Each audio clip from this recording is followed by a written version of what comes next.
नाजरीन, आज की वीडियो में हम बात करेंगे नेमतुल्लाह शाह वली की उन पेशगोइयों के बारे में जो उन्होंने 2026 के बारे में की थीं और जो हूबहू हमें पूरी होती नजर आ रही हैं। वक्त के सफ़र में कुछ साल ऐसे आते हैं जो तारीख का रुख मोड़ देते हैं और हज़रत नेमतुल्लाह शाह वली की बसीरत की रोशनी में साल 2026 भी एक ऐसा ही साल दिखाई देता है जो अपने दामन में बड़ी तब्दीलियां, आजमाइशें और नए दौर का आगाज़ लेकर आ रहा है। तकरीबन 900 साल पहले कही गई ये बातें आज के हालात पर इस कदर सादिक आती हैं कि इंसान हैरत में डूब जाता है। हज़रत नेमतुल्लाह शाह वली वो साहिब बसीरत बुजुर्ग थे जिन्होंने तैमूर लंग की बादशाहत, सिख मत के बानी बाबा गुरु नानक की आमद, हिंदुस्तान पर अंग्रेज़ों के कब्ज़े और फिर पाकिस्तान के क़याम जैसी बड़ी पेशगोइयाँ सदियों पहले कर दी थीं, जो हर्फ बहर्फ सच साबित हुईं। आज हम उनकी उन पेशगोइयों का इहाता करेंगे जो ख़ास तौर पर आने वाले वक्त और साल 2026 के आलमी और मुल्की हालात से जुड़ी हुई हैं। इल्मे जाफ़र और आदात की रोशनी में देखा जाए तो 2026 का हासिल जमा एक बनता है जो कि सूरज का आदद है और ये नई शुरुआत की अलामत है। ये साल दुनिया के सियासी और माशी निज़ाम में एक ऐसा भौचाल लाने वाला है जिसके असरात दहाइयों तक महसूस किए जाएंगे। आलमी ताकतों के हवाले से हज़रत नेमतुल्लाह शाह वली की पेशगोइयाँ बहुत वाज़े इशारे देती हैं। अमेरिका, जो अब तक दुनिया की सुपर पावर समझा जाता है, इस साल इसकी गिरफ्त दुनिया पर कमज़ोर पड़ती नजर आएगी। वो ताकत और रोब जो कभी अमेरिका की पहचान था, वो ढलता हुआ महसूस होगा और उसकी जगह चीन की मईशत और तिजारत का सिक्का पूरी दुनिया पर जमने लगेगा। ये सिर्फ एक माशी तब्दीली नहीं होगी, बल्कि आलमी ताकत का तवाज़ुन मगरिब से मशरिक की तरफ मुंतकिल होने का एक बड़ा इशारा होगा। इस्लामी ममालिक के लिए ये साल बहुत से चैलेंजेस लेकर आएगा, ख़ास तौर पर शर्क़ वुस्ता के हालात में कशीदगी बढ़ेगी। पेशगोइयों के मुताबिक 4 इस्लामी ममालिक आपस में उलझ सकते हैं और उनके इख्तिलाफात इस हद तक बढ़ सकते हैं कि दुनिया जंग के दहाने पर पहुंच जाए। इसी तनाज़िर में ईरान का जिक्र बहुत अहमियत का हामिल है। हज़रत नेमतुल्लाह शाह वली ने अपनी पेशगोइयों में इस खित्ते से मुताल्लिक़ अहम वाक़यात की तरफ इशारा किया है, जहां एक तरफ ईरान और फ़ारिस के इलाके से मुसलमानों के लिए मदद और नुसरत के इशारे मिलते हैं, वहीं दूसरी तरफ आखिरी ज़माने के फितने यानी दज्जाल के ज़ुहूर का जिक्र भी मिलता है कि वो ईरान के शहर अस्फ़हान से निकलेगा। 2026 में ईरान का किरदार आलमी सियासत में मज़ीद अहम और जारहाना हो सकता है और खित्ते में होने वाली सफ़बंदियों में ईरान मरकज़ी हैसियत इख्तियार कर लेगा। सऊदी अरब के हवाले से भी 2026 में बड़ी और हैरान कुन तब्दीलियां रूनुमा होने की पेशगोई की गई है। सरजमीन हिजाज, जो मुसलमानों का रूहानी मरकज़ है, वहाँ इस साल दुनियावी तफरी और आसाइशों के ऐसे नए मराकज़ कायम होते नजर आएंगे जिसे देखकर आम मुसलमान हैरत और सदमे का शिकार हो सकता है। ये तब्दीलियां इतनी तेज़ और गैर रिवायती होंगी कि इस्लामी दुनिया में एक नई बहस छिड़ जाएगी। जदीदियत के नाम पर होने वाली ये तब्दीलियां वहाँ के माशरती ढांचे को बदल कर रख देंगी। दूसरी जानिब पाकिस्तान के लिए साल 2026 एक इंतहाई नाजुक और फैसला कुन साल साबित होने वाला है। हज़रत नेमतुल्लाह शाह वली के कलाम की तशरीह के मुताबिक ये साल पाकिस्तान में इख्तिदार की रस्साकशी का साल होगा। सियासी अदम इस्तेहकाम अपने उरूज पर होगा और पेशगोइयों के मुताबिक शेर अपनी पकड़ पूरे मुल्क पर कायम करने की भरपूर कोशिश करेगा।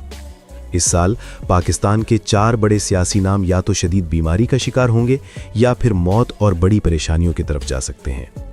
इस दौरान एक अहम सियासी कैदी का जिक्र भी मिलता है जो दिल और दिमाग के आर्जे में मुब्तला हो सकता है और हालात इस नहज पर पहुंच सकते हैं कि लोग उसकी ज़िंदगी या मौत के हवाले से दुआएं करेंगे। पाकिस्तान के अंदरूनी हालात में भी शदीद हलचल दिखाई देती है। महंगाई, बेरोज़गारी और सियासी अफरा तफरी की वजह से अवाम पर ज़मीन तंग हो सकती है। हज़रत नेमतुल्लाह शाह वली ने इस सूरत हाल को बहुत सख्त अल्फाज में बयान किया है। यहाँ तक कि करबला जैसी मुश्किलात का जिक्र भी मिलता है जो घर घर महसूस की जाएंगी। एक बड़े शहर में खूनरेज़ी या मख्तल बनने के खदशात भी जाहिर किए गए हैं जो कि इंतहाई तशवीशनाक हैं। लेकिन इन तमाम अंधेरों के दरमियान उम्मीद की किरण भी मौजूद है। पेशगोइयों में ये खुशखबरी भी दी गई है कि इसी साल पाकिस्तान में 3 ऐसे बड़े कुदरती ज़खायर दरियाफ्त होंगे जो मुल्क की डूबती हुई मईशत को सहारा देंगे और मुस्तकबिल में माशी इस्तेहकाम का बाइस बनेंगे। इसके अलावा जब मुसलमानों पर ज़मीन तंग हो जाएगी और हर तरफ मायूसी होगी, तब गैब से मदद का सामान पैदा होगा और अल्लाह ताला पड़ोसी ममालिक या शुमाल की जानिब से मुसलमानों के लिए नुसरत का इंतज़ाम फरमाएगा। ये वो वक्त होगा जब पाकिस्तान अपनी मुश्किलात से निकलकर एक नई ताकत बनकर उभरेगा اور اسلام کا غلبہ اس خطے میں مضبوط ہوگا۔ ہندوستان کے لیے بھی یہ سال کوئی بہت اچھا دکھائی نہیں دیتا۔ اگرچہ وہاں دولت اور کاروبار میں بظاہر ترقی نظر آئے گی، لیکن معاشرتی اور مذہبی سطح پر شدید ٹوٹ پھوٹ کا شکار ہوگا۔ مذہبی انتہا پسندی اور اختلافات اپنے عروج پر ہوں گے، جس سے ملک کے اندرونی ڈھانچے کو نقصان پہنچے گا۔ پیشگوئیوں کے مطابق ہندوستان میں 3 بڑے سیاستدانوں اور 4 بڑے اداکاروں کی موت یا زوال اس سال خبروں کا مرکز بنے گا۔ وہاں کے حکمران ایسے احمقانہ فیصلے کریں گے جو عوام کے لیے مصیبت بن جائیں گے، اور انصاف کا نظام رشوت اور سفارش کی نظر ہو جائے گا۔ اس کے علاوہ ٹیکنالوجی کے میدان میں 2026 ایک نیا طوفان لے کر آ رہا ہے۔ مصنوعی ذہانت یعنی AI کا غلبہ اس قدر بڑھ جائے گا کہ انسان کی اپنی صلاحیتیں ماند پڑنے لگیں گی۔ سچ اور جھوٹ میں تمیز کرنا ناممکن ہو جائے گا۔ جعلی ویڈیوز اور آوازوں کے ذریعے لوگوں کو بلیک میل کیا جائے گا اور فساد پھیلایا جائے گا۔ یہ وہ دور ہوگا جب اخلاقی اقدار کا جنازہ نکل جائے گا، بے حیائی عام ہوگی اور حلال و حرام کی تمیز ختم ہو جائے گی۔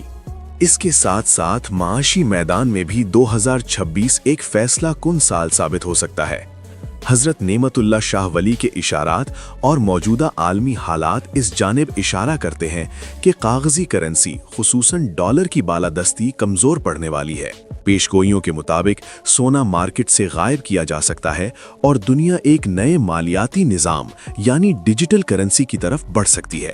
ایسے میں صرف بینک بیلنس اور کیش پر انحصار کرنے والے افراد مشکلات کا شکار ہو سکتے ہیں، کیونکہ لین دین کے طریقے یکسر تبدیل ہونے کا امکان ہے۔ حضرت نعمت اللہ شاہ ولی ایک مختصر مگر انتہائی تباہ کن جنگ کا بھی ذکر کرتے ہیں جو تقریباً 17 دن جاری رہ سکتی ہے، مگر اس کے اثرات صدیوں تک باقی رہیں گے۔ جدید ہتھیاروں کے استعمال سے کروڑوں جانوں کے ضیاع کا خدشہ ہے اور بظاہر صلح کے باوجود دنیا میں بے چینی برقرار رہے گی۔ صحت کے حوالے سے دل کے امراض، معدے کے مسائل اور ذہنی دباؤ عام ہو جائیں گے۔ اسکرین کے زیادہ استعمال سے ڈپریشن پھیلنے کا خدشہ ہے۔ چونکہ یہ سال سورج سے منسوب ہے، اس لیے شدید گرمی، جنگلات میں آگ، ماحولیاتی آلودگی، خشک سالی اور پانی کی قلت جیسے مسائل پیدا ہو سکتے ہیں۔ ان حالات سے بچاؤ کے لیے صدقہ و خیرات کی تلقین کی گئی ہے، جیسے مچھلی، پیلی گندم یا دال، سبزی، گوشت اور سفید چاول مستحقین کو دینا۔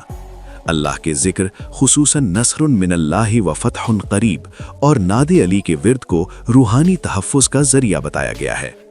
آخر میں یہ واضح کیا گیا ہے کہ یہ پیشگوئیاں خوف نہیں بلکہ اصلاح اور اللہ کی طرف رجوع کا پیغام ہے۔ صبر، ایمان اور یقین کے ساتھ آخرکار کامیابی حق والوں کی ہی ہوگی۔